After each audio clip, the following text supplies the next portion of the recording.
Recently, David Wilcock is dead. Along with him, 13 other scientists, aerospace engineers, NASA scientists, and other researchers have either been missing or dead. What is really happening?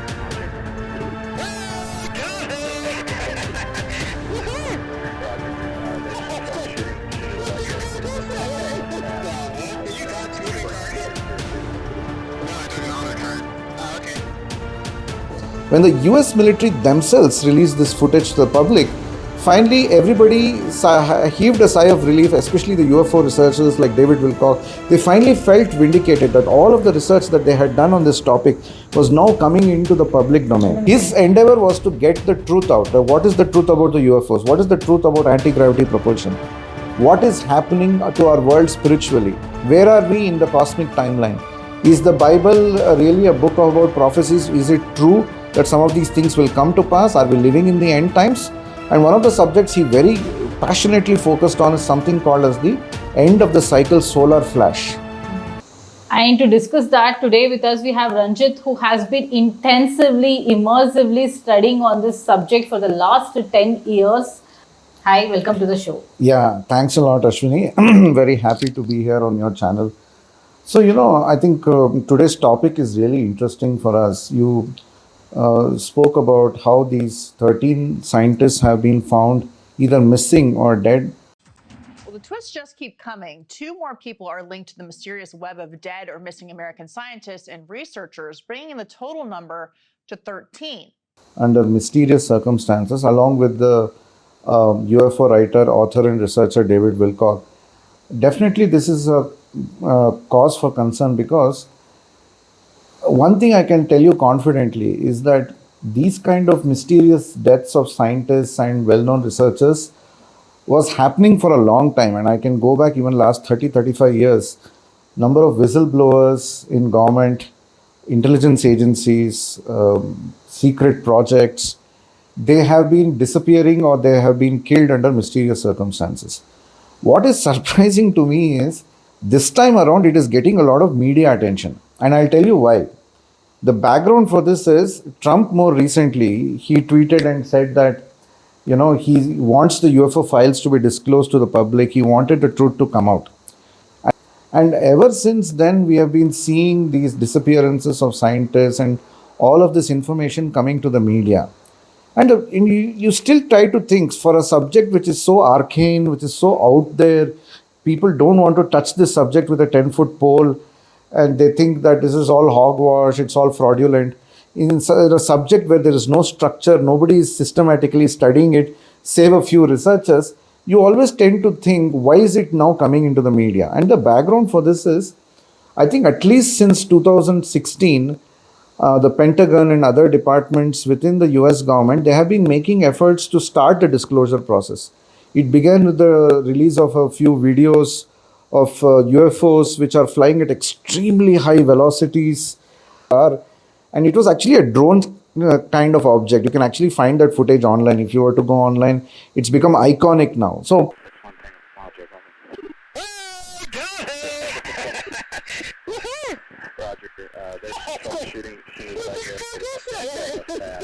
you got moving target?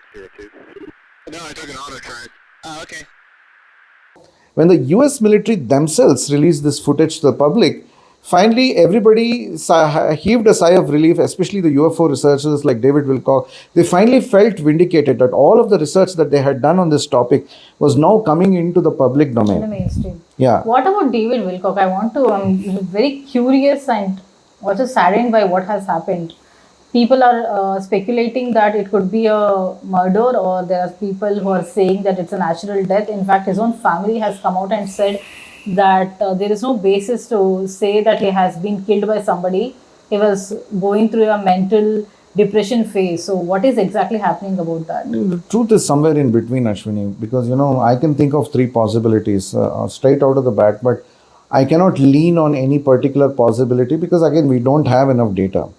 The first possibility is that that he was in fact in possession of very exclusive... Once again, sorry to disturb. First, I want for everybody to understand, just tell us who David Wilcock is. Let's start from who he is and then then build on his story. Sure. Okay. So David Wilcock, I think he has been active in the alternate research circuit concerning paranormal phenomenon, UFOs, and all kinds of other subjects which are very secretive and not discussed in public and openly. He has been doing it since the heydays of YouTube. YouTube began sometime in 2005 or 2006. Correct me if I am wrong. But since the heydays of YouTube, his videos used to go viral even back in the day. When I started researching this subject in the early 2000s, this was a great revelation. I started seeing that David Wilcock was very well read, very well studied. He had read a number of books.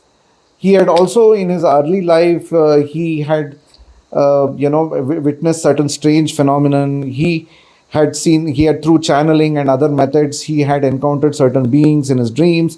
He made certain extraordinary claims, none of which could be verified, of course, but obviously he was very confidently talking about it. And nonetheless, some of the stuff that he was talking back then made a lot of sense. They're talking about how the secretive world of black budget projects work.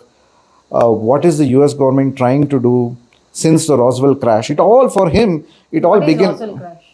Okay, that's a great question. So, no, I don't know. I think most people already know about this today, but in 1947, there was a UFO that crashed into an area of New Mexico called Roswell. And that area was also housing some of the nuclear armaments and nuclear missile silos back then. So it was very strange that just after the Second World War, 2 years into it, we had a UFO crash. And this is what happens. On day one, when the crash happens, the military very excitedly announces in the newspapers that they have recovered some kind of an alien craft which has crashed into a farmer's field in Roswell, New Mexico. So everybody gets excited. But the very next day, what you will see utterly shocks you. The very same US military backtracks on its story and says, you know what? There was no such crash that happened. It was a routine weather balloon that crashed into the field, and the debris and the ruins are actually reflective of a weather balloon, and it had nothing to do with this UFO crash. They completely hushed it up back then. But then what happens is, for the alternate UFO researchers like David Wilcock, there's Linda Moulton Howe, there are many stalwarts in this field who have done actually a very salutary effort to bring the truth out. So through whistleblower testimonies, so if you ask me who a whistleblower is, I can define people who have worked deep inside the US government, in intelligence agencies, within secretive, special access projects, black budget projects. What are black budget projects? Projects which receive funding outside the book of the Congress or the Parliament. So it is not on the accounting books of the government, it is off it. So continuing on the David Wilcock paradigm, he came onto the scene because he also made some claims back then that he had striking resemblances to Edgar Casey, that he probably had some recollection of his previous life. So he was saying that he was a reincarnation of Edgar Casey. He actually Who is believed Edgar that. Casey? Okay, now we have to keep digging into the proverbial rabbit hole, Ashwini. So Edgar Casey was a very famous psychic who actually lived between the late 1800s. I think he died in 1940, roughly thereabouts. And he rose to fame because I think his story is extremely fascinating for the audience. You won't believe how Edgar Casey came into fame. He had a speaking disability. He actually could not speak properly. And what he did was, he had enormous clarity of thought. He walked up to another psychic. At that time, he was not a psychic as a He had not profession. realized. He had not realized he is one, was but not he had aware. extreme clarity on how to overcome his condition. Wow. He walks up to another psychic in America, writes on a sheet of paper that he needs to be put through a hypnosis process, wherein he will start speaking about certain things, and then he will, in that hypnotic state, he will give the solution as to how to, overcome his condition. Wow. Yeah, this is actually documented history. I'm not making this up. Look this up. Can we Google it and we will find it? Yeah, you should be able to Google it up. Okay, great. I might, you may need to polish the edges of what I have said just now. But the this core is, is correct. yeah, this is actually in his biography also. Okay, great. Go ahead. So thereafter, so he regains his speech. There is some, obviously the channel, the medium that walked into his spirit or gave him instructions was then followed, and then he gets his senses back. Now thereafter, it doesn't stop there. You know, he gets this huge revelations. What used to happen was, he used to go into a deep trance. He would have a sofa like this at home. He would go into sleep mode. Basically, he's sleeping, but in his sleep, he would go into a deep trance, an extreme alpha relaxed state of mind, where obviously he would start speaking from his inner spirit or inner voice, kind of a channel, if you can think of it that way. So, and he started giving predictions about the future. First, he gave predictions about somebody who was his next door neighbor, somebody who were well-wishers in the family. So those predictions started coming true. And people said, wow, this guy has the ability to prophesize. They started giving it a Christian touch and biblical touch. So sure enough, they also realized that he had tremendous healing abilities. In his sleep, he would give a solution to a particular bodily ailment. He would tell you where the ailment was in your body, and he would give the solution and it would work. So he actually rose to fame as an alternate healer back in the day. So he's known as an alternate healer. Yes. Okay. And obviously a prophet also, because he could predict a number of things. In fact, one of his famous predictions is obviously about the rediscovery of Atlantis in late 1960s. And sure enough, in 1969, What is this rediscovery of Atlantis? What is Atlantis? Now we have to go deep into the rabbit hole. But yeah, I mean, everybody knows about the mythical continent of Atlantis. We have the vague island. idea. Yeah. But what is it that you are referring to? So I'm referring to the very same mythical island which existed, supposedly 10 to 11,000 years ago. Where does it exist? I mean, the Greeks said that it was obviously lying beyond the Pillars of Hercules, and what mainstream researchers say is that either it did not exist and it was all figment of the Greek imagination, or there was more truth to it. In fact, it was an island, a sizable island in the Atlantic Ocean between the North American and European continents. So what happens with Atlantis ultimately is that Plato, he refers to it, Aristotle, they write about it. They say that, this existed about 10,000 years ago, about 9,000 years ago, before the time of Aristotle and those Greek stalwarts. And he also says that in one day and night, the continent of Atlantis went below the waters and sunk. correct. This is what I have heard. Yeah. Yes.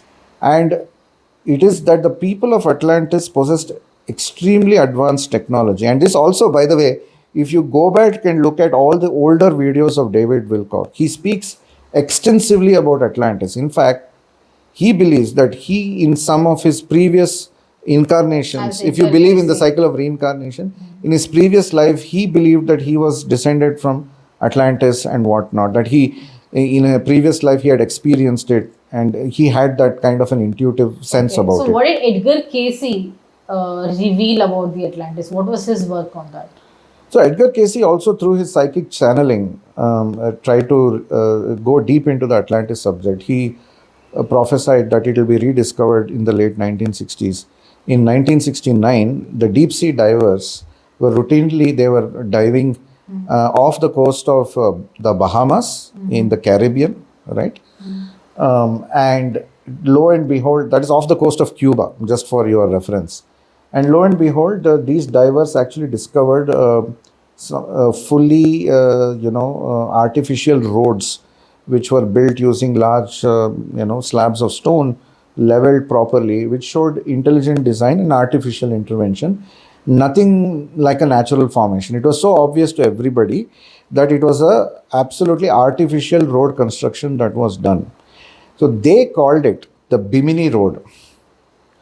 The Bimini Road became legendary in alternate circles because that was the smoking gun for the existence of Atlantis and Atlantis ruins deep inside the water, right? Okay. So what happened to Edgar Casey now? He became an alternate healer. Yeah, He was he a made a number of prophet, predictions, yes. and then how long did he live and what happened to him? I think I'll tell you in his obviously he enjoyed a lot of success in his middle life. He rose to fame. He became a celebrity. I think one of the things he wrongly did, and I have read some excerpts from his life, he got a vision in 1927 or 1928, or maybe about 6 months before the Great Depression, the greatest stock market crash of 1929, what we today call as the Great Depression. He had a vision about it at least 8 months to an year before it actually happened through his psychic channeling. And because of that, he suddenly got a desire to profit from it. Okay. He thought to himself that this is a great opportunity for him to take positions in the American stock market to directly profit from it. Okay. Now, what happens is, and this is extremely relatable for everybody who has invested in the stock market, you take up that position, the market starts going up. I think the crash happened sometime in September of 1929, but he had taken up positions way back in a few months ago, and then the market started going up. And you need to understand the context of that. All the stocks were going up despite corporate earnings being Going low, down. which is always the first sign of a market crash. In fact, many people say now we are here in 2026 that similar conditions have already been created in worldwide stock markets, including the Dow Jones, Nasdaq, Indian stock market. Corporate earnings are actually lagging, Going down, but but the people are taking the stock up. Right? It could be AI related stocks. And you know the speculative bubble around the AI stocks, right? We have heard about it that artificial intelligence stocks are overvalued because they are not able to produce any revenues. There's a lot of money being poured into data centers to advance the research of AI, to create smarter language models and whatnot. But honest to God, there isn't much of revenue. And what you see is between the FANG companies, the top 5 or 6 companies that occupy 35% of the American stock exchange, right? what happened to Edgar Casey? So Edgar Casey took these bets, and sure enough, the market started going. So he then withdrew those bets, thinking the vision he had was wrong. He made a loss, and this is the most surreal moment when a really accomplished psychic prophet like Edgar Casey could not profit from his own prediction. He thought that the market is going up and his prediction did not have any value. So he just sold everything off. So was And it a significant amount for him? it was a decent amount of money, is what I hear. And then later on, the actual market crash happened, wherein he was actually vindicated. Proven right. Right. So that was actually a story where I think he kind of understood there are limits to what he can do through channeling. And there are obviously, he also in his wisdom believed that there are spiritual rules governing his work. His work Yes, for others, not for is yourself. exactly has to benefit other people. The moment So you start using it for yourself, for your self benefit, it will turn on you. Correct. So this is the story. So coming back to the whole David Wilcock subject, you will realize that he made these claims and then he rose to fame because he wrote a number of books. Obviously, he was like a walking encyclopedia of knowledge. He had read all of the ancient books and some of the more famous authors. And he started doing podcasts. He started his own YouTube channel. He created his own website called divinecosmos.com, wherein he used to do regular shows and all of that. He used to invite guests from the alternate realm, people who are whistleblowers. And much later, because of the knowledge, the fame that he was able to garner, he became a guest in the Ancient Aliens show that ran on the History The Channel. one where Praveen Mohan Has also been featured. In fact, there are a number of alternate researchers have been featured on that channel prominently, like Eric von Daniken. When we see DNA evidence in the hair of something that doesn't match up with what we would expect to be. Old Gaelic DNA mixed with Chinese DNA in blonde hair. The storylines don't add up unless we start to invoke the idea of abduction. There are many others also, but it ran successfully for many seasons. I think it ran till 15 seasons. I'm not sure if it is still running, but it's one of the most successful shows on History Channel. And David Wilcock really made his mark there. I think he was really at his peak. And then his fall started. And almost he did not know that this was happening. So basically, David Wilcock believed that he was a reincarnation of Edgar Casey. Yeah, that's what he claimed. He made his claim, but later on he underplayed it. Because once David Wilcock started getting into television, mainstream internet audiences started following him, he kind of downplayed some of the stuff that he had said earlier. He did not focus too heavily on that. Okay. His endeavor was to get the truth out. What is the truth about the UFOs? What is the truth about anti-gravity propulsion? What is happening to our world spiritually? Where are we in the cosmic timeline? Is the Bible really a book about prophecies? Is it true that some of these things will come to pass? Are we living in the end times? And one of the subjects he very passionately focused on is something called as the end of the cycle solar flash, right? In fact, there are a number of remote viewers, Ashwini. I think most people don't know the subject of remote viewing. Remote viewing is a very important art and science where, people are able to use their subconscious mind to actually see certain places which are beyond their visual purview. They are able to go into that subconscious state and they are able to, see certain places, events happening either in the future or in the past.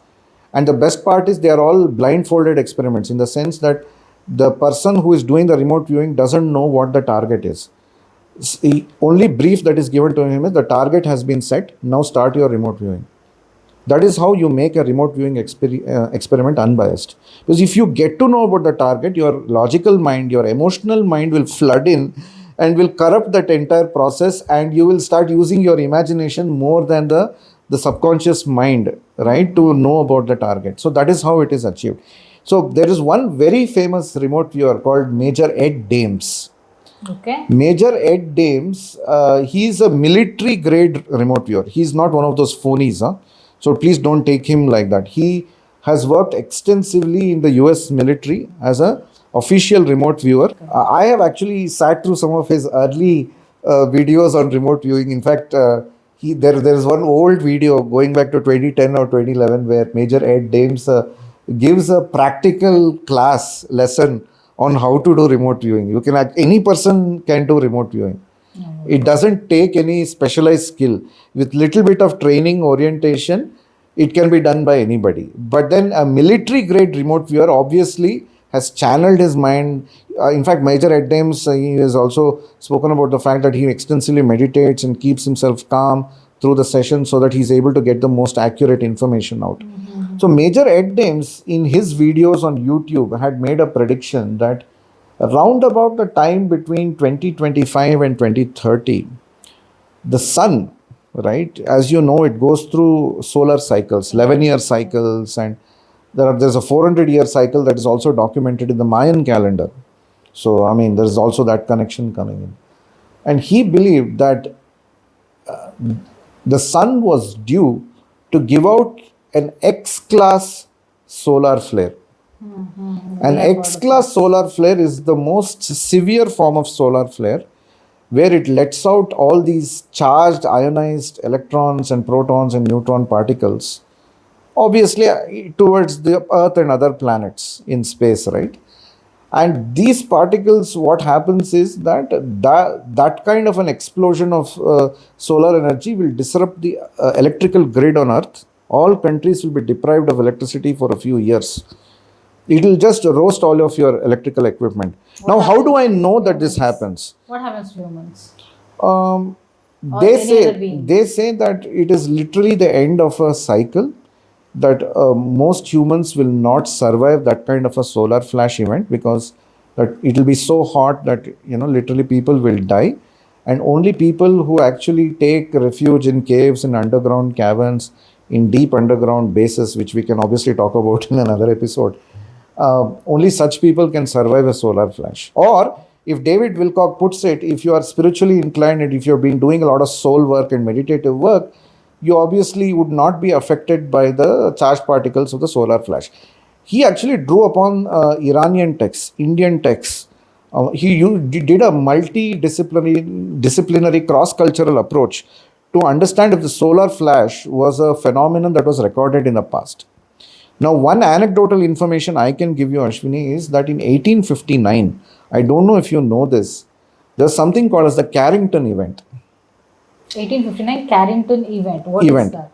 So the Carrington event is very interesting. So there was this kind of a solar flash that apparently happened. It was, I think, an M-class solar flare. And back then we had telegraph technology. Okay, we did not have very advanced technology back then.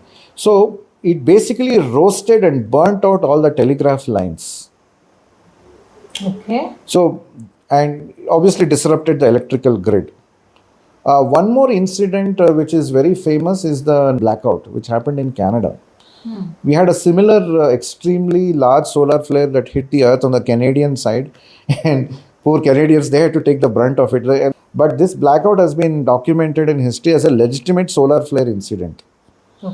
There is enough evidence in the modern era that this kind of a solar flash is possible, and in extreme cases, it can end civilization also. That is what David Wilcock, it has been the core part of his research, that when will this event happen, and he believed in his wisdom that this would usher in a golden age, that we were obviously going from Kali Yuga. In fact, he made a lot of reference to Hindu texts. He was a strong believer that we were in the Kali Yuga and in the transition period going into the Satya Yuga, and he believed that the golden age would come about, and that was How his did thesis. his fall begin? I want to know if you can just briefly tell me about what exactly happened and how did his fall begin, and what are the chain of incidents that have brought him here? Yeah, I think that's an excellent question. So, around about the time when he was making these appearances in Ancient Aliens, TV episodes, he actually befriended a person who claimed to be a whistleblower from the secret space program.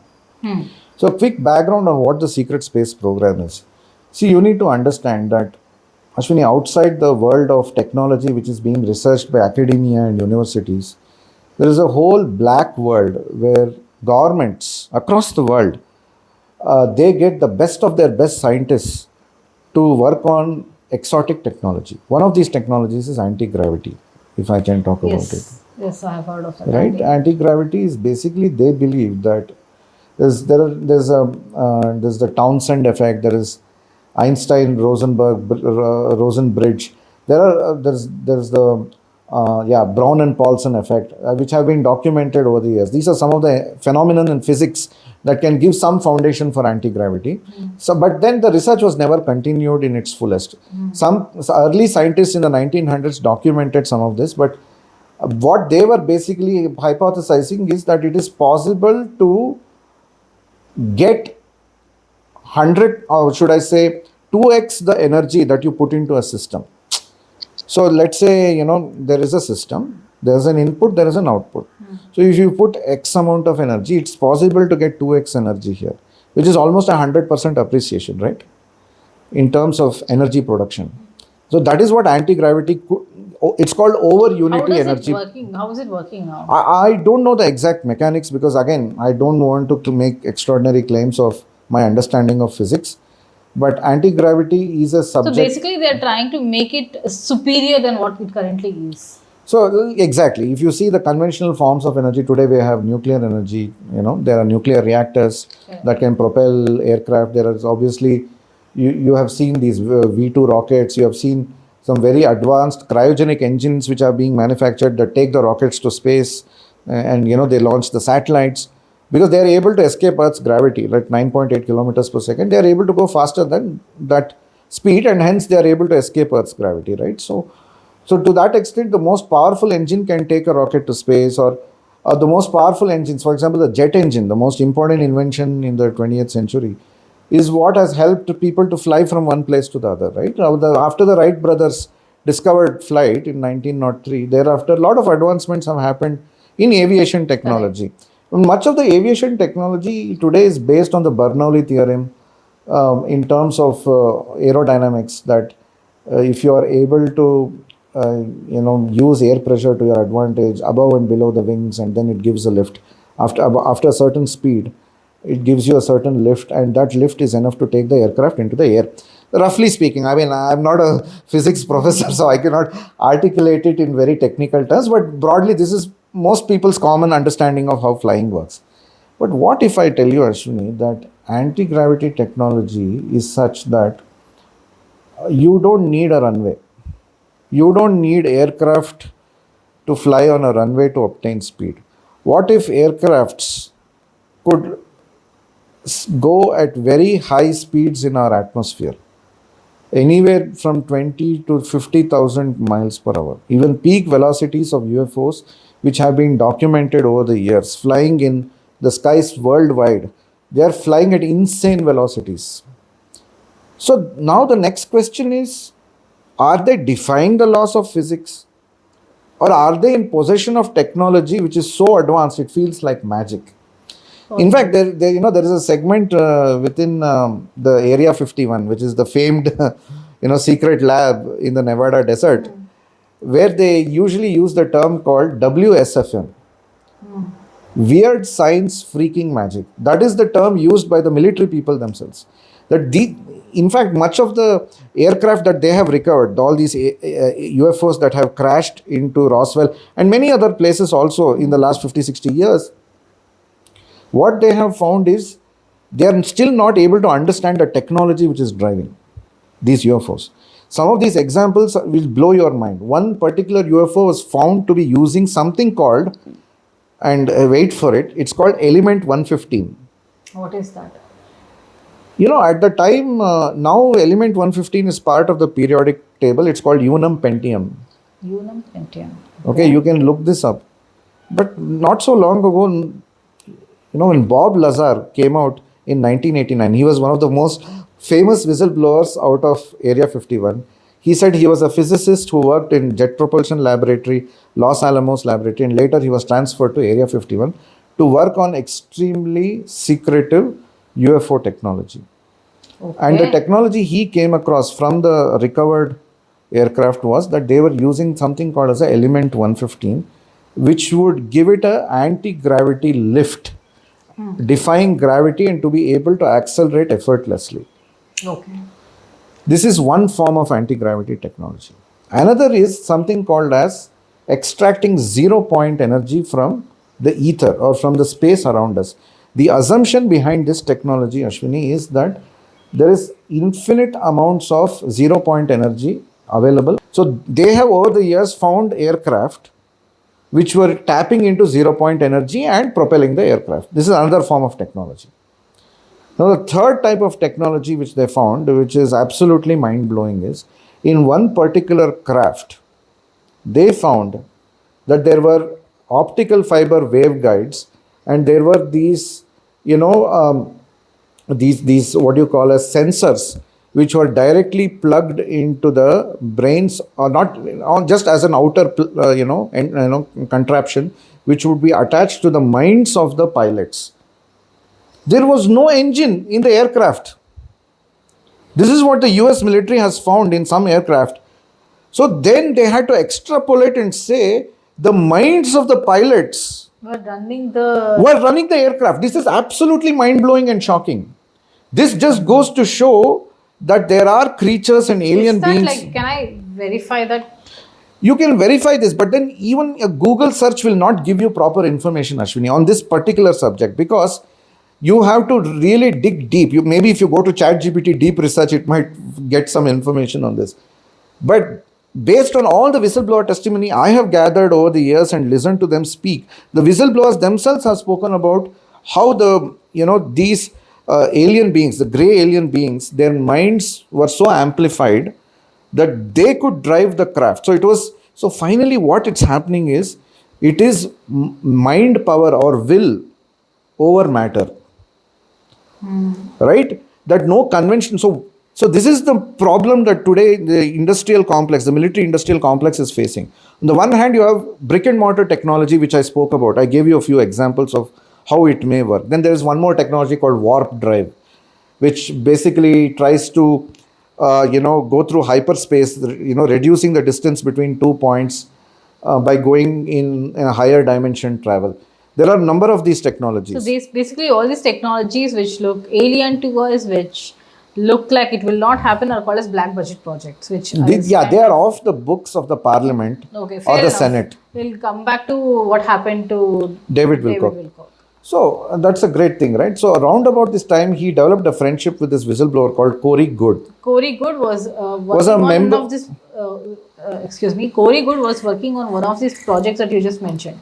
So Corey Good, when he first came onto the scene as a whistleblower through Gaia TV and Okay, so Corey, when we last taped the show, you hadn't seen Law of One at all. Has that changed since then? Yes, actually, I was able to read the first book of The Law of One. I only read it once, and there's a lot to retain, so I'm going to read it. many other productions, he made some extraordinary claims. He said that there is an entire breakaway civilization which has been engineered by the US government. What do the breakaway civilizations, what is the definition of a breakaway civilization? So, I think it was, scientists have defined, what is the current maturity of a civilization. They call it type 1, type 2, type 3 civilizations. We are type 0. So type 1 civilization is able to tap free energy and completely revolutionize the world and all of that. So he said that the US government had a number of deep underground military bases within the United States and even abroad. These were all connected through a worldwide network of magnetic levitation trains that can travel at extremely high speeds. And maglev trains are available in Japan, China, in many places today. Obviously, I think the They're speed connected, as in you're saying they're underground. There is a deep train. underground, several miles below the Earth's surface, Ashwini, they have created a network of maglev trains which are So it's interconnecting connecting deep underground military bases. deep underground military bases only in America or across the world. It's across the world, as far as my research and knowledge goes on this subject. Can I verify this? A Google search will probably give you a very sanitized, fact-checked answer, because remember, Google again relies on the catering same to body the- of information that regular people are privy through the media. But I think today media is slowly coming out with drip feeding some of these truths to the masses. I think there's a lot of articles that Guardian and some of the other publications have fair. been So talking about it. Corey, Corey Good. so okay. So, So Corey Good, you're saying was working on one of these projects. Corey Good claimed that he was a member of a secret space program called 20 and Back. Okay. Now, the most shocking part of 20 and Back is the nature of the program itself. 20 and Back means that a 16-year-old can be taken from his living room just like this, and he can be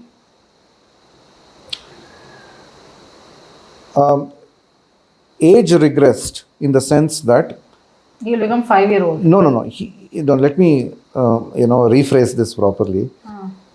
A 16-year-old was picked up to basically be part of missions to the moon, Mars, and other planets through extremely fast anti-gravity propulsion aircraft. Okay? He spent 10 years in the secret space program. Now, he's not the only one who has claimed that he's part of 20 Basically, at the and age of Back. 16, he was kind Taken of through- kidnapped, He was kidnapped. He's literally kidnapped from his bedroom.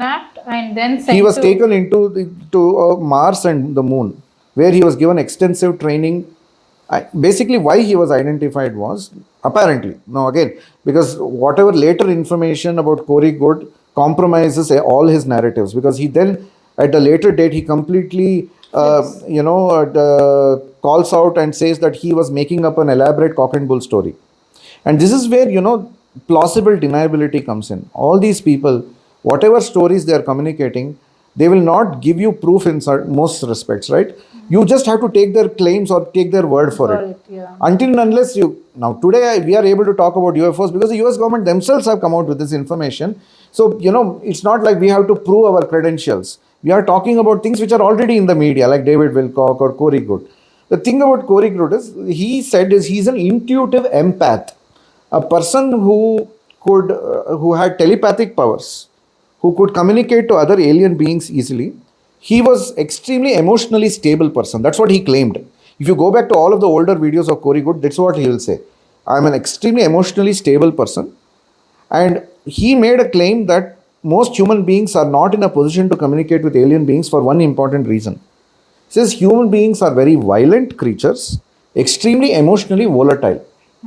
And he made a claim that if a person is emotionally volatile, the alien beings will go far, far away from such people. They will not make contact with such people.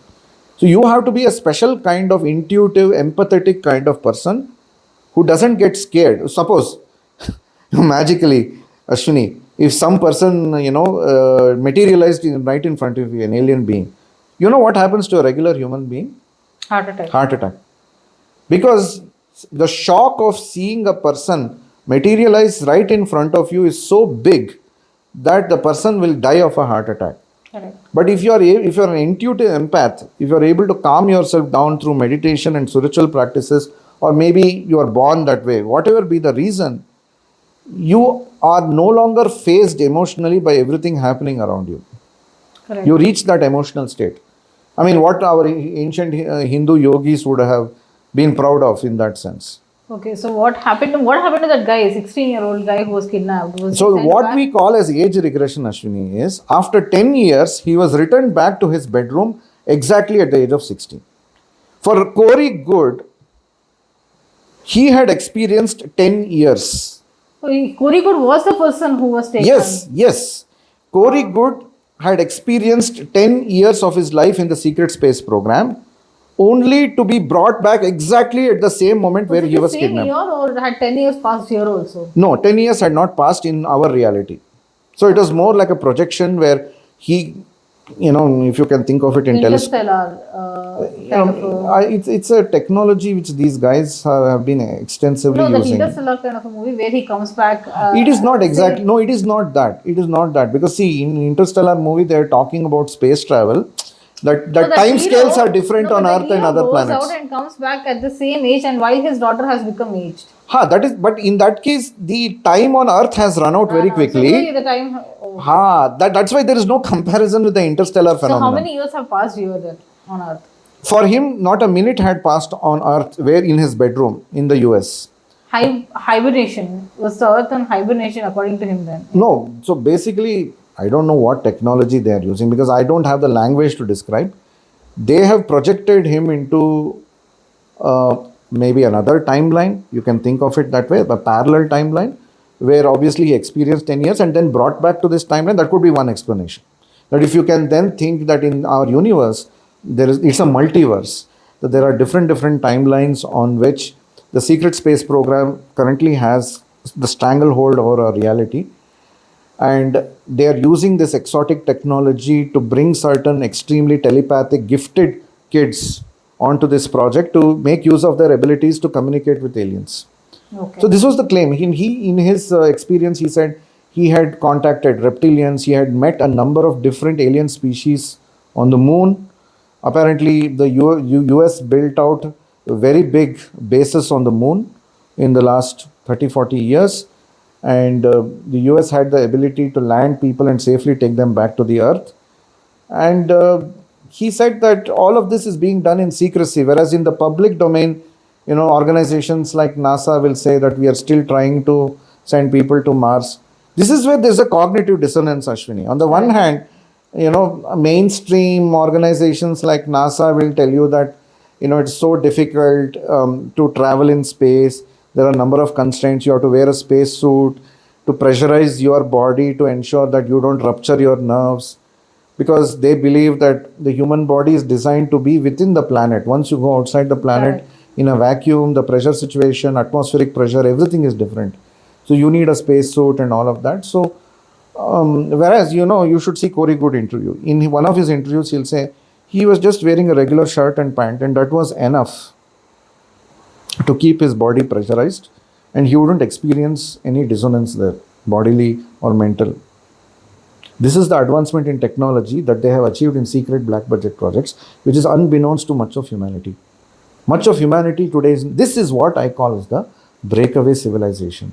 that a segment of the US government has broken away from the population. In fact, they say, in fact, Corey Good spoke about colonies on Mars, colonies on the moon. That Mars, although the surface is uninhabitable, there is a segment where if you go deep underground, people can survive within Mars. So this is the extent to which he gave a description of what he had encountered. He spoke about the conspiracy surrounding secret space program, that many people within secret space program like him were trying to come out and tell the truth to the public.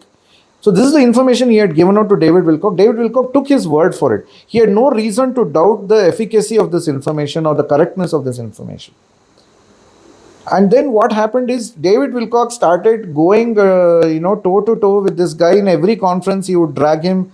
These guys would, talk like they're like tag team or something. They would keep disclosing much of the information from whistleblowers. At last, I think until one fine day when Corey Good was asked to testify under oath that all this information was correct in a court of law, he completely denied everything. He said, all this is fictional. I might be written. I declare that all this is a matter of fiction. None of this is real. And that was the point where David Wilcock's, bad time started. Because he had based his entire credibility and trust on the information given by Corey Good. And the moment Corey Good let him down, obviously, David Wilcock was ridiculed. He was, in many ways, what happens. But why? I think it's even credibility loss for Corey Good also when he does something. But this is the thing. Corey Good, although he was a public figure for quite some time, you can go back to some of the older videos. Even now, he does podcasts on YouTube. But who will trust him if he can go back? I mean, yeah. See, basically, in final analysis, I feel he was a deep state operative who was sent as a Trojan horse to hijack the life of David Wilcock and bring him to disrepute. So this is how the deep state systematically destroys the reputation of a celebrity like David Wilcock, turns him into dust in no time. Next thing you know, he experienced a divorce. He had a rough personal life.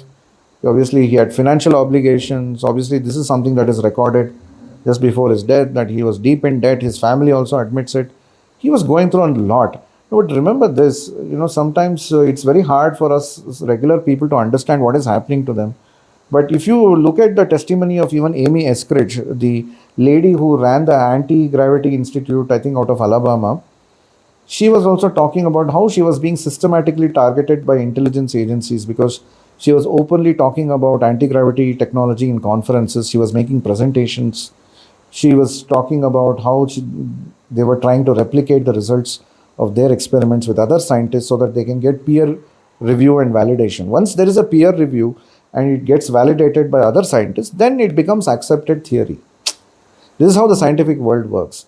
And Amy Eskridge talked about the personal attacks that were being done. She was being followed regularly by cooks and operatives and intelligence agents and she's also one of the person who black is dead right unmarked cars. Huh? She's also one of the persons who is dead right now. One of the 13 people who found their death. And How did that happen? And I would encourage the audience, Ashwini, to please go and listen to Amy Eskridge's videos which are put up on YouTube. But basically, she talked about the extensive harassment being done by these operatives who were targeting her. In fact, at one point, she showed her skin. It's live on camera. Her skin had burnt out through extreme microwave radiation. She's saying these kind of weapons are being used on her to target her for coming out.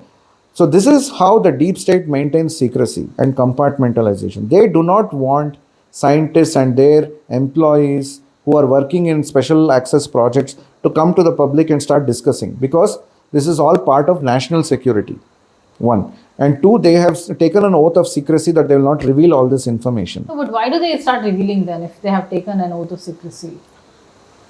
Okay, excellent question, right? Technically, you're right. So most scientists who are sworn to secrecy, they usually take these secrets to their deathbed. Literally, Exactly, they like you. Yeah. You will not come to know that they were actually working in a secret project till somebody tells them quietly that after their death that they were indeed working in that project. But there are some people who are working in these projects who feel that whatever the US government is doing in these projects is unethical or abnormal or has a chance to harm humanity. They obviously they can't keep quiet and just be okay with it. Their conscience pricks them. They want to come out and So tell the truth they to the become world. whistleblowers. They become whistleblowers. And the concept of whistleblowing works like this, Ashwini. People who want to save themselves from the harassment and attacks of the secret government, they have to come out in the public and openly tell that, tomorrow if somebody kills me, it's not because I will not ever commit suicide. I love my life way too much. I will not do anything like this, right?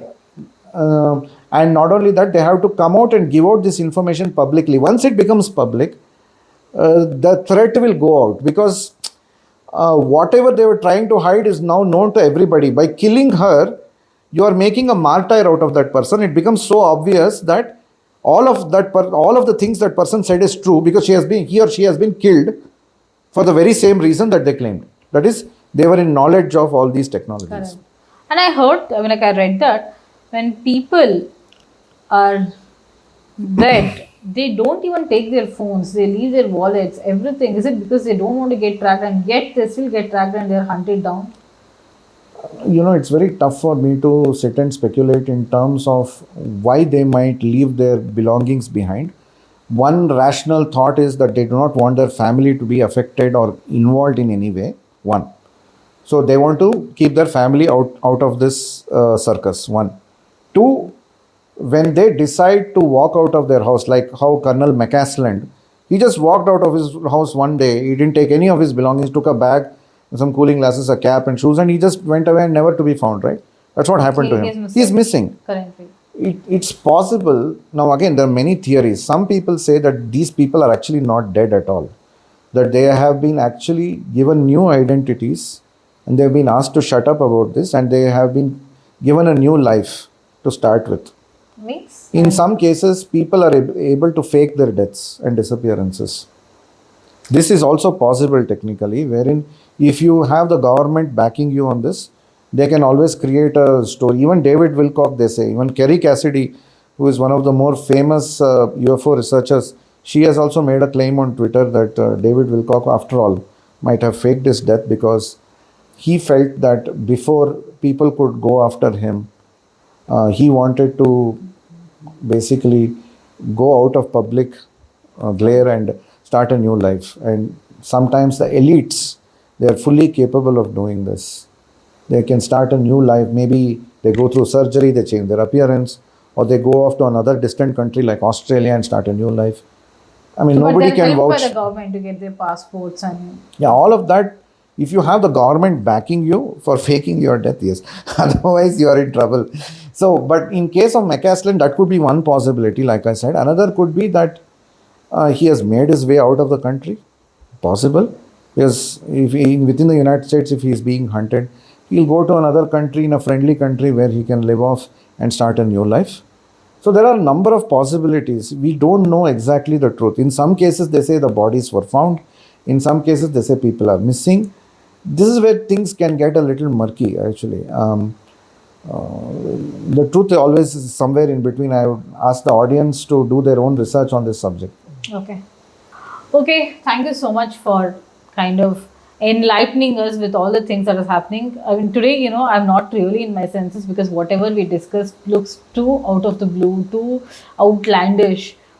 But as his wife, I have always seen that whatever my husband said, I always ignored it, thinking that it looks too outlandish. It feels too outlandish for a person who is so much rooted in her own history. Because my focus has always been the Indian history. So it really felt most of the time so outlandish, only for me to eventually find out that whatever he said is coming out in the open and people are talking about it. Eventually, it kind of, whatever he said kind of catches up. Even now when I'm discussing all this, it does still feel, can this happen? Is it possible? Kind of a feeling to me. So if that is the feeling that you are living with, or if that is a feeling that you are currently having, I would please ask you to go ahead and do your own research and see if you can make sense out of what really has happened or we have spoken today. Anyway, whatever thoughts you may have, kindly comment, so that I would also like to read what are your thoughts on this. Thank you so much. Thank you.